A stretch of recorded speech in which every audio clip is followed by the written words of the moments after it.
Bonjour, aujourd'hui on va faire une lecture compréhension. Je vais te lire une histoire.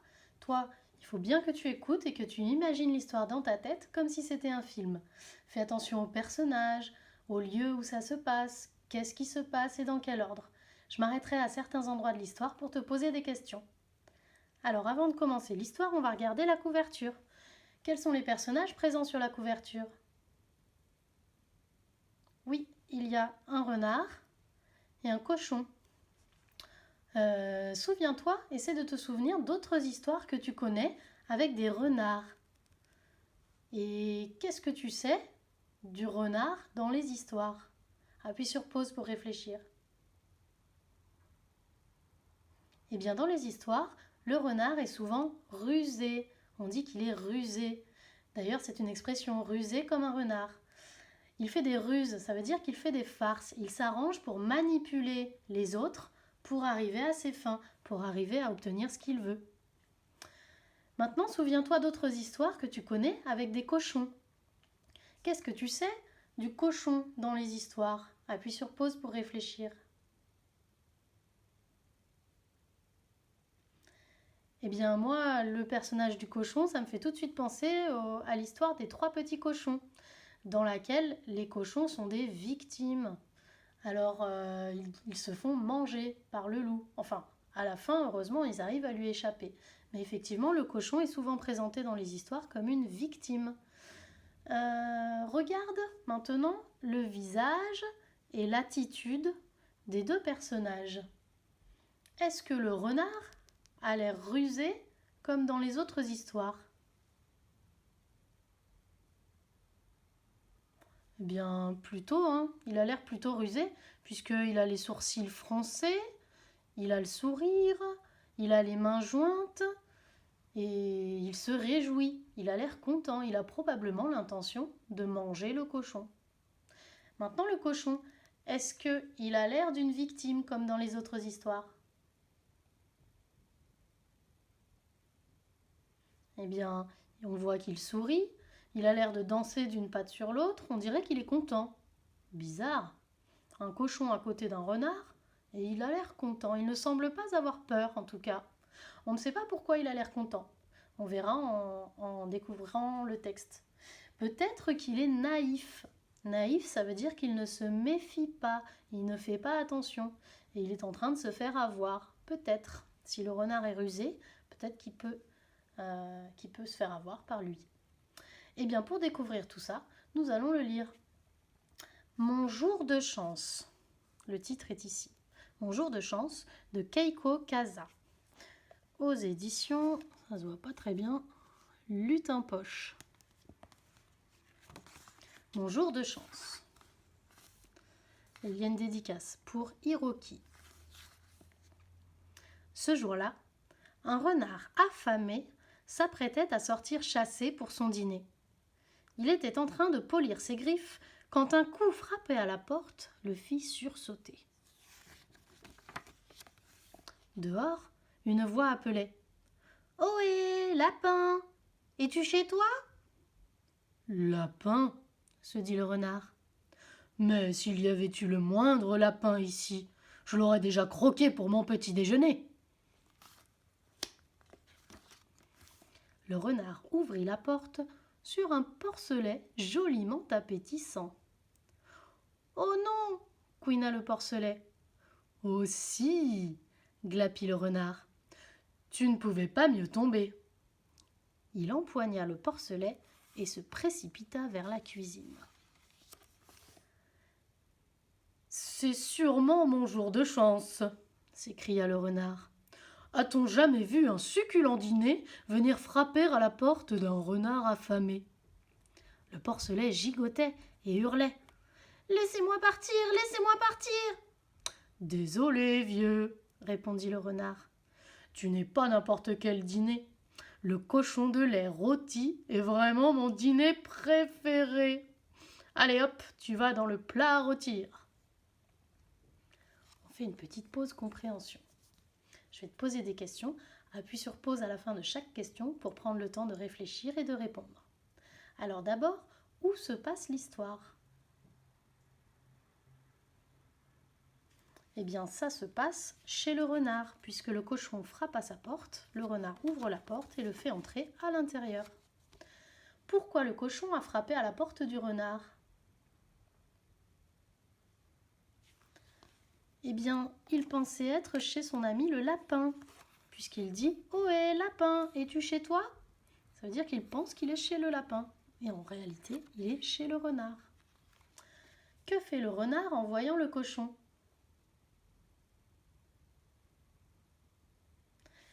Eh bien, le renard était affamé en voyant le cochon. Tout de suite, il veut le manger. Il va chercher ses plats dans la cuisine pour le faire rôtir. Allez, on continue la lecture.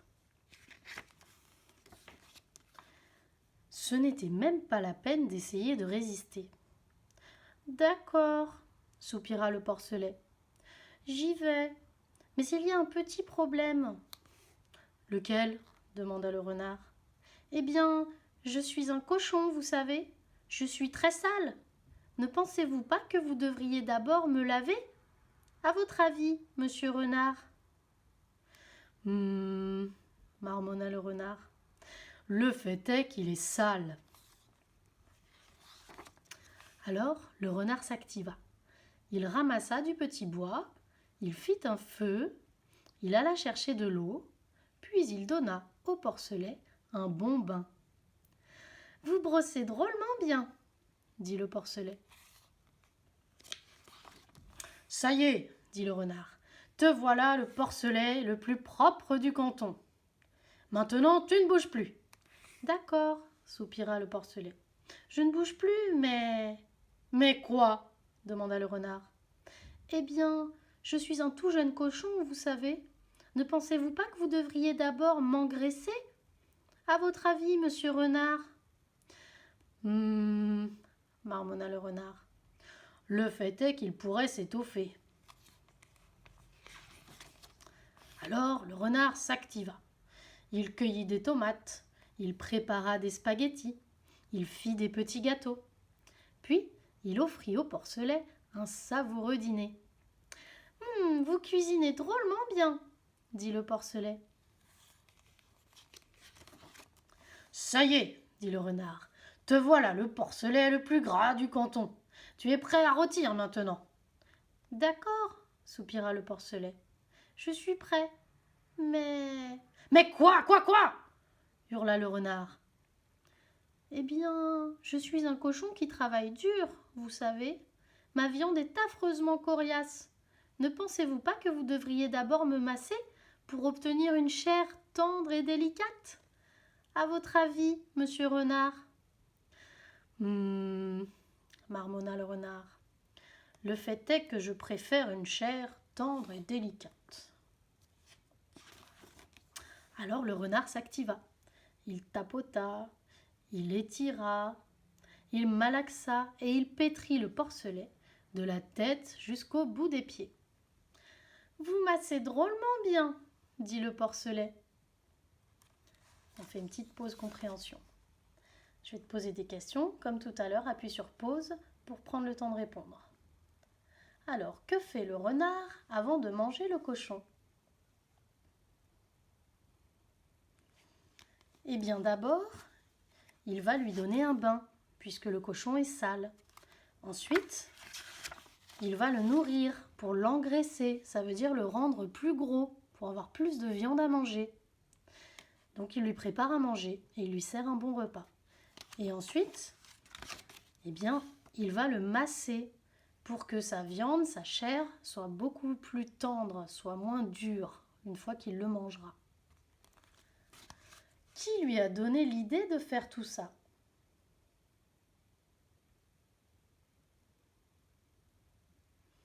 Eh bien, c'est le cochon lui-même, le porcelet, qui lui suggère toutes ces choses. Là, le porcelet lui dit « Et est-ce qu'à ton avis, tu ne devrais pas me laver ?» Et le renard le fait. « Est-ce qu'à ton avis, tu ne devrais pas me nourrir pour m'engraisser ?» Et le renard le fait. Et là, c'est encore le cochon qui lui demande de le masser. Alors, à ton avis, pourquoi le cochon lui conseille tout ça, de le laver, de le nourrir et de le masser?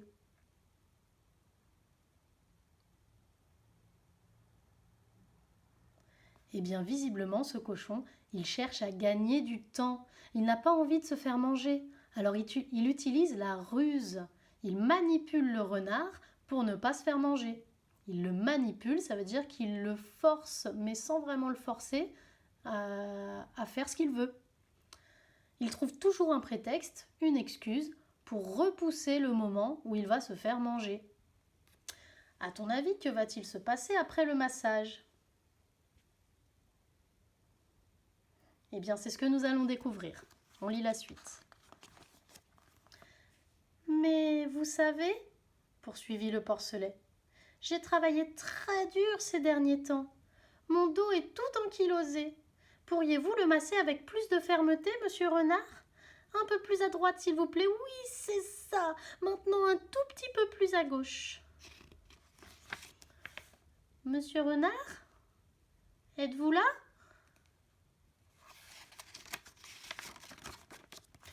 Monsieur Renard n'était plus en mesure de répondre. Il était évanoui d'épuisement, dans l'incapacité absolue de soulever une paupière, et encore moins un plat à rôtir. « Pauvre monsieur Renard !» soupira le porcelet. « Il a eu une journée bien chargée. » Avant de rentrer dans sa maison, le plus propre, le plus dodu, le plus tendre porcelet du canton prit soin de ramasser tous les petits gâteaux qui restaient. Quel bain! Quel dîner! Quel massage! C'était sûrement mon jour de chance. De retour chez lui, confortablement installé devant un feu de cheminée, le porcelet prit son carnet d'adresses. « Voyons voir, dit-il, pour qui sera ma prochaine visite ?» Et là, si on regarde de plus près, dans son carnet d'adresses, il y a plusieurs adresses. Renard, cabane sur la colline. Loup, près du grand pin. Ours, maison au toit rouge près de la rivière. Coyote, grotte sous le vieux rocher.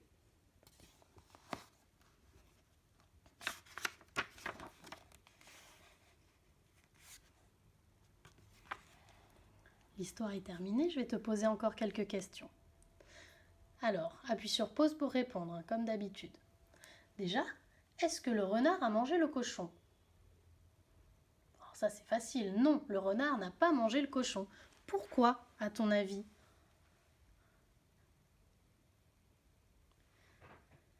Eh oui, parce qu'il s'est évanoui. Il était tellement épuisé, tellement fatigué d'avoir fait toutes ces choses pour le cochon qu'il s'est endormi pendant le massage et qu'il n'a pas pu manger le cochon.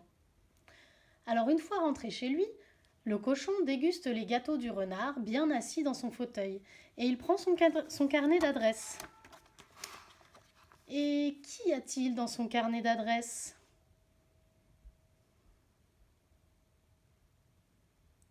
Oui, il y a les adresses du renard, du loup, de l'ours et du coyote. Les adresses du coyote et du renard sont barrées. Pourquoi ?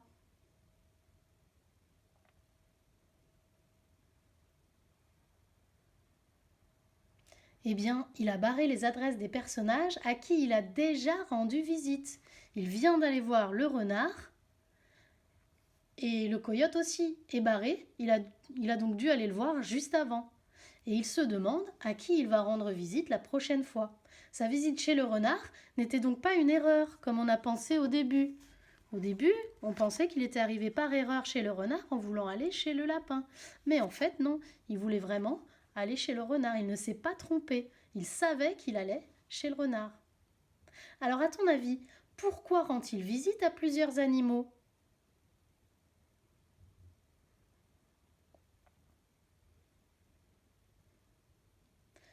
Eh bien, il joue la même ruse à tous les animaux qu'il va voir. Il fait semblant de se tromper de maison, puis il demande à chaque animal de le laver, de le nourrir et de le masser, jusqu'à ce que l'animal s'épuise. Et il recommence avec un nouvel animal. Donc lui, c'est une ruse qu'il fait. Alors, dernière question. Dans cette histoire, est-ce que le renard est rusé et est-ce que le cochon est une victime ?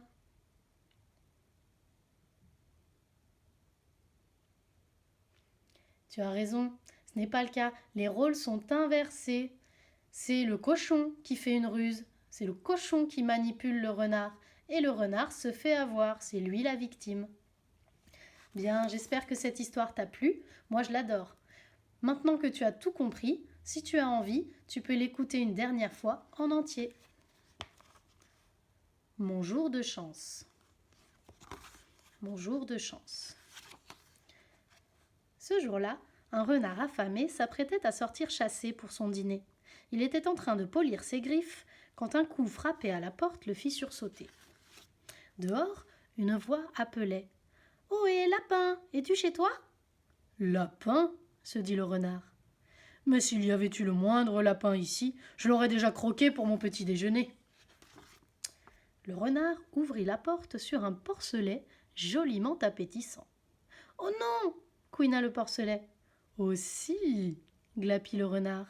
« Tu ne pouvais pas mieux tomber. » Il empoigna le porcelet et se précipita vers la cuisine. « C'est sûrement mon jour de chance !»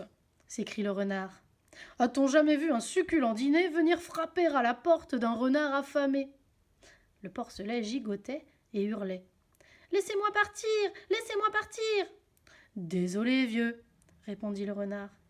« Tu n'es pas n'importe quel dîner. Le cochon de lait rôti est vraiment mon dîner préféré. Alors hop, tu vas dans le plat à rôtir. » Ce n'était même pas la peine d'essayer de résister. « D'accord, » soupira le porcelet. « J'y vais. Mais il y a un petit problème. »« Lequel ?» demanda le renard. « Eh bien, je suis un cochon, vous savez. Je suis très sale. Ne pensez-vous pas que vous devriez d'abord me laver ? À votre avis, monsieur renard ?» marmonna le renard. « Le fait est qu'il est sale. » Alors le renard s'activa. Il ramassa du petit bois, il fit un feu, il alla chercher de l'eau. Puis il donna au porcelet un bon bain. « Vous brossez drôlement bien, » dit le porcelet. « Ça y est, » dit le renard. « Te voilà le porcelet le plus propre du canton. Maintenant tu ne bouges plus. »« D'accord, » soupira le porcelet. « Je ne bouge plus, mais... »« Mais quoi ?» demanda le renard. « Eh bien, je suis un tout jeune cochon, vous savez. Ne pensez-vous pas que vous devriez d'abord m'engraisser ? À votre avis, monsieur renard ?» marmonna le renard. « Le fait est qu'il pourrait s'étoffer. » Alors le renard s'activa. Il cueillit des tomates, il prépara des spaghettis et il fit des petits gâteaux. Puis il offrit au porcelet un savoureux dîner. « Vous cuisinez drôlement bien, » dit le porcelet. « Ça y est, » dit le renard. « Te voilà le porcelet le plus gras du canton. Tu es prêt à rôtir maintenant. »« D'accord, » soupira le porcelet. « Je suis prêt, mais... »« Mais quoi hurla le renard. « Eh bien, je suis un cochon qui travaille dur, vous savez. Ma viande est affreusement coriace. Ne pensez-vous pas que vous devriez d'abord me masser pour obtenir une chair tendre et délicate ? À votre avis, monsieur renard ?» marmonna le renard. « Le fait est que je préfère une chair tendre et délicate. » Alors le renard s'activa. Il tapota, il étira, il malaxa et il pétrit le porcelet de la tête jusqu'au bout des pieds. « Vous massez drôlement bien, » dit le porcelet. « Mais vous savez, » poursuivit le porcelet, « j'ai travaillé très dur ces derniers temps. Mon dos est tout ankylosé. Pourriez-vous le masser avec plus de fermeté, monsieur renard ? Un peu plus à droite, s'il vous plaît. Oui, c'est ça. Maintenant, un tout petit peu plus à gauche. » « Monsieur renard, êtes-vous là ?» Monsieur renard n'était plus en mesure de répondre. Il était évanoui d'épuisement, dans l'incapacité absolue de soulever une paupière, et encore moins un plat à rôtir. « Pauvre monsieur renard, » soupira le porcelet.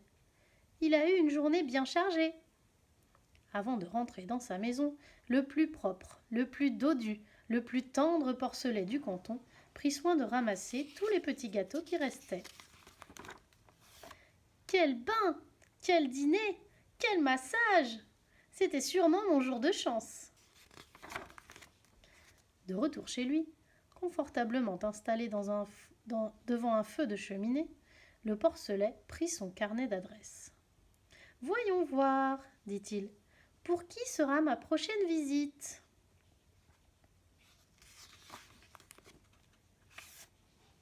Alors, qui est-ce qu'il va voir ? Il va voir l'ours.